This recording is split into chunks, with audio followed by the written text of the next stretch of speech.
Hoy vamos a hablar del hombre que hizo temblar a Roma, del hombre que fue conocido como el azote de Dios, que después de tantas batallas murió de una manera absolutamente extraña. Vámonos a principios del siglo V. Roma ya no es la Roma de los Césares. El Imperio Romano de Occidente, con capital en Rávena, está débil, acosado por pueblos germánicos.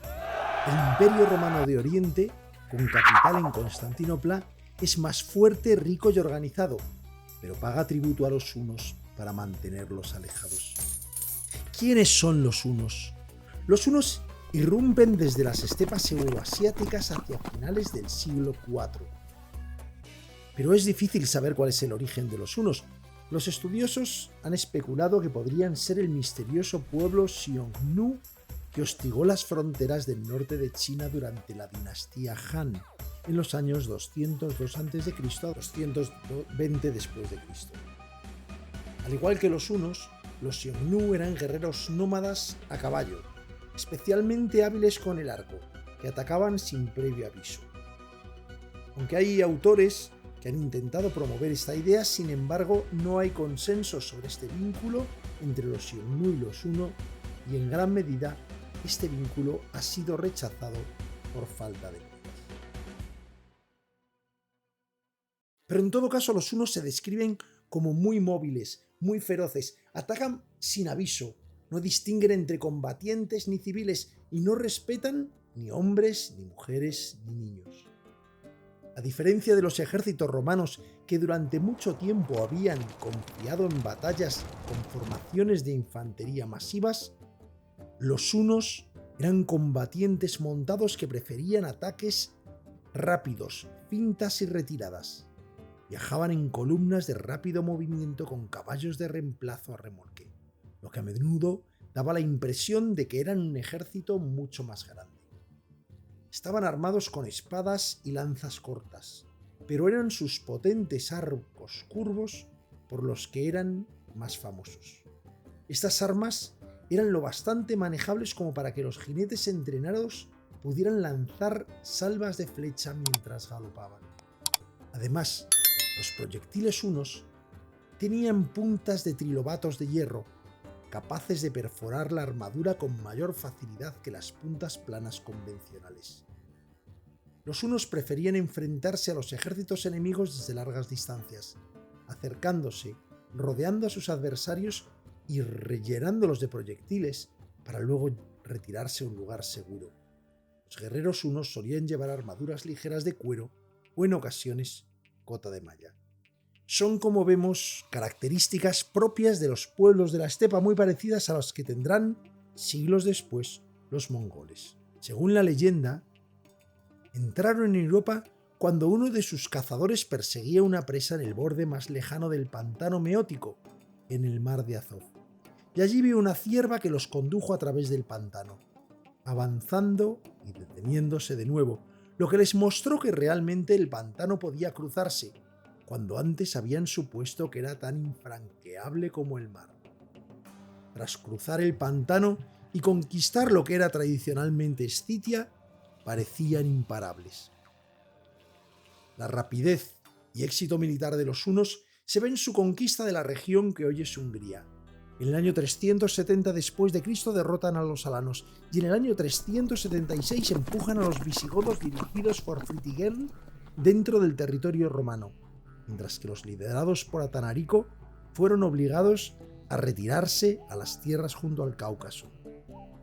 Este movimiento de visigodos dentro de las fronteras del Imperio Romano, suplicando a los romanos que les dejaran entrar, dio lugar posteriormente a roces con los romanos y finalmente a la batalla de Adrianópolis en el año 378 después de Cristo, donde Roma perdió a un emperador en combate, el emperador Valente.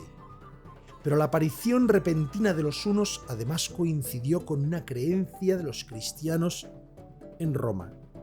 Pensaban que el mundo estaba pronto a acabar y consideraban que en realidad los invasores eran los ejércitos míticos de Gog y Magog, dos naciones supuestamente impías mencionadas en el Antiguo Testamento, cuya derrota final a manos del Mesías anunciaría el apocalipsis. Además, también había leyendas de que Alejandro Magno había encontrado pueblos extraños durante sus viajes por Asia y había ordenado erigir una muralla gigantesca para contenerlos. En esta muralla habría una profecía que decía que si alguna vez se rompía la barrera y se liberaba a los que estaban detrás, eso significaría el fin del mundo. Para los europeos, los hunos parecían cabalgar desde el infierno. Practicaban la deformación craneal mediante vendajes, una forma de deformación artificial que hacía que sus cráneos alargados tuvieran un aspecto antinatural. Los europeos también estaban poco familiarizados con la apariencia asiática de los hunos. Los testigos presenciales los describían como apenas humanos y caracterizaban su lengua como teniendo solamente una leve semejanza con el habla humana. Los hunos habían llegado esta vez para intentar quedarse. Y entre los años 380 y 420 después de Cristo se establecen entre el río Dniester y el Danubio, desde donde lanzan incursiones. No hay un imperio huno centralizado, más bien hay bandas de guerreros que ofrecen sus servicios como mercenarios a unos u otros. Además, producen migraciones germánicas. Los vándalos, los suevos y los burgundios se mueven hacia Occidente intentando huir de los hunos. Los romanos son incapaces de detener a los hunos y de detener a todos estos pueblos germánicos. En este momento de consolidación en la cuenca del Danubio de los hunos es cuando nace Atila en el año 406 en el seno de la nobleza huna. Se sabe poco de su infancia, pero crece en un entorno nómada de jinetes expertos y tácticas de combate rápidas. Entre los años 420 y 434, los hunos extienden su influencia hasta la actual Hungría, que entonces se llamaba Panonia. Algunas investigaciones recientes han dicho que los hunos están relacionados con los húngaros actuales, aunque eso tampoco es del todo seguro. En esta época, su relación con Roma alterna entre el saqueo y alianza. A veces luchan como mercenarios y a veces cobran tributo. ¿Y por qué esta diferencia de comportamiento? Pues porque en este momento los hunos tampoco tienen un líder que los aúne, sino que son pequeñas bandas que tienen sus propios líderes y cada banda actúa de una manera independiente. Pero esta independencia de diversos grupos dentro de los hunos iba a acabar. Porque en el año 434, Atila y su hermano Bleda heredan el mando tras la muerte de su tío Rúa. En el año 435 pactan el Tratado de Margus con Bizancio, un tratado que es más bien el resultado del chantaje de los hunos. Los hunos seguían la política tradicional chantajista de exigir tributo y, en caso de no dar tributo, tener que atenerse a las consecuencias. Bizancio es bastante práctica y da tributo a los hunos. Sin embargo, los hunos empiezan a atacar ciudades de los Balcanes rompiendo el tratado. Y no solamente atacaban a los demás, en el año 445 Bleda muere. Parece que Atila tuvo algo que ver en su muerte porque deseaba tener más poder. Y en el año 447 Atila, ya el único líder de los hunos, lanza una tremenda campaña en los Balcanes y llega hasta las Termópilas. Constantinopla se salva gracias a sus murallas reforzadas y a una peste muy oportuna que azota a los hunos. El Imperio de Oriente termina aceptando pagar tributos todavía más altos, mientras fortalece defensas. Mientras todo esto ocurre en Europa, para que nos hagamos una idea, como contexto cultural, en China la dinastía Wei del Norte consolida su poder. En la India florece el Imperio Gupta. En Mesoamérica, Teotihuacán, el reino de las famosas pirámides, está en su apogeo. Pero volvamos a Atila. En el año 451, después de que Bizancio hubiera decidido pagar tributo de nuevo, Atila vuelve sus ojos hacia Occidente. Y además tiene la ocasión, porque la princesa Honoria, hermana del emperador Valentiniano III, envía un anillo a Atila pidiéndole ayuda contra Valentiniano. Atila interpreta esto como propuesta de matrimonio y reclama nada más y nada menos que la mitad del Imperio Romano como dote. Atila invade la Galia y allí se va a encontrar con un ejército que está formado por una alianza entre los romanos, los germanos y los francos, y está dirigido por el general Flavio Aecio. Es uno de los choques más grandes de la antigüedad tardía. Aecio tenía una gran ventaja, y es que conocía muy bien a los hunos. La batalla fue absolutamente sangrienta. Se dice que los arroyos de la zona se tiñeron de rojo por la sangre de los muertos y que los fantasmas de los combatientes seguían peleando después de la batalla.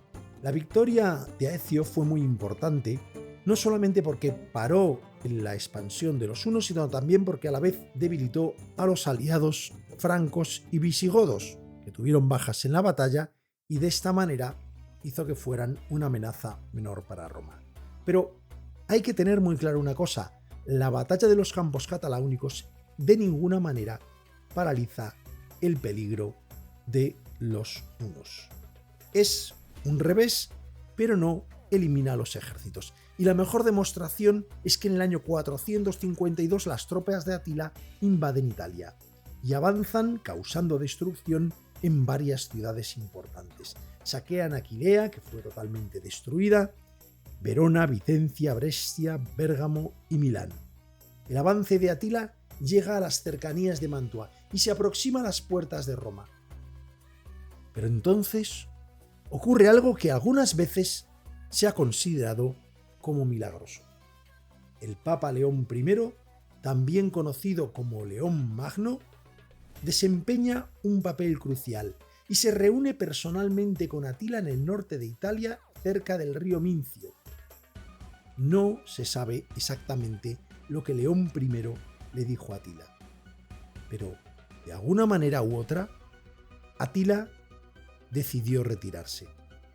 Algunos dicen que el poder de persuasión y la autoridad moral del Papa pudo influir en la decisión de Atila. Otros creen que los hunos tenían problemas como falta de suministros, de la existencia de una epidemia entre sus tropas y la amenaza de la intervención militar del Imperio Romano de Oriente. En todo caso, la actuación de León I consolida el poder, incluso poder terrenal, del papado en la época en la que Roma se estaba hundiendo. En el año 453, Atila se casa con una princesa germana que dicen que era joven y bella y se llamaba Íldico, y lo celebra a lo grande con una noche de un banquete feroz y ríos de vino. Pero al amanecer, Atila aparece muerto, con una hemorragia nasal, ahogado en su propia sangre, y Íldico aterrada gritando. La teoría más común es que Atila murió de una hemorragia interna durante la noche de bodas, posiblemente exacerbada por el consumo excesivo de alcohol. Pero hay más teorías. Otros dicen que Atila pudo haber sido asesinado. Otros dicen que Íldico, su nueva esposa, podía haber estado involucrada en una conspiración. Algunos piensan que Atila pudo tener una enfermedad no especificada o que quizás su muerte fuera el resultado de una caída o un golpe. Incluso algunos piensan que Atila podría haber sido envenenado. En todo caso, un hombre que había sobrevivido a numerosas batallas muere de algo tan trivial como una hemorragia. Lo que no sería nada trivial sería el funeral. El funeral de Atila fue espectacular. Fue enterrado en un triple ataúd de oro, plata y hierro. Se dice que los hunos lloran y se cortan la cara con espadas para que la muerte de Atila no fuera solamente acompañada de lágrimas de mujeres, sino de sangre de sus guerreros. La tumba se escondió y los esclavos que le enterraron fueron asesinados para que su lugar de enterramiento nunca fuera conocido. Algo que pasará con el tiempo también con Gengis Khan. En todo caso, la época de los hunos estaba llegando a su fin. Poco después, los hijos de Atila intentan mantener el control sobre el vasto imperio huno, pero la falta de un liderazgo y el descontento de las tribus sometidas llevó a diversas revueltas. En la batalla de Nedao en el año 457, los hunos se enfrentan a una alianza de tribus germánicas, incluyendo los gépidos, los ostrogodos, los rugios y otros. La batalla termina con la derrota de los hunos y Eyak, el hijo mayor de Atila, muere en combate. Esta batalla marcó el final del dominio huno en Europa y las tribus germánicas que habían sido vasallas de los hunos comienzan a emerger como nuevas potencias regionales. Los jinetes hunos supervivientes siguieron apareciendo ocasionalmente en territorio bizantino hasta el año 469. Después de esa fecha, parece que regresan a Asia y en todo caso desaparecen de la historia de Europa. Toda esta historia de los hunos la contamos desde la perspectiva de los historiadores romanos, especialmente bizantinos, porque eran los que en aquel momento escribieron sobre esto y cuyos textos han quedado. No conservamos textos de los hunos que nos den su visión de lo que había ocurrido. Pero si los hunos habían caído, el Imperio Romano de Occidente tampoco iba mucho mejor. La relación entre el general Aecio y Valentiniano III se había deteriorado y en septiembre del año 454, durante una reunión en el Palacio Imperial en Roma, Valentiniano III, que tenía celos de Aecio y tenía miedo de que intentara derrocarlo, impulsado por sus consejeros, lo ataca personalmente y lo mata con su propia mano. Esto fue un golpe devastador para el Imperio Romano de Occidente porque posiblemente Aecio fue el último general capaz del Imperio Romano. Y así, Roma se hunde y en el año 455 los vándalos saquean Roma. Os recomiendo el vídeo sobre los vándalos que explica toda la trayectoria de este pueblo. Bizancio, mientras Roma cae, sobrevive y se fortalece como el futuro imperio bizantino. Atila es recordado como un bárbaro, pero también como un estratega. Su caída y la desaparición del imperio huno tan rápidamente hace ver cómo en ocasiones los líderes carismáticos pueden conseguir grandes victorias, pero sus imperios caen cuando ellos desaparecen. El final de Atila muestra la ironía de la historia. A veces los grandes poderes no caen como podríamos imaginar por una gran batalla, sino por una noche desafortunada.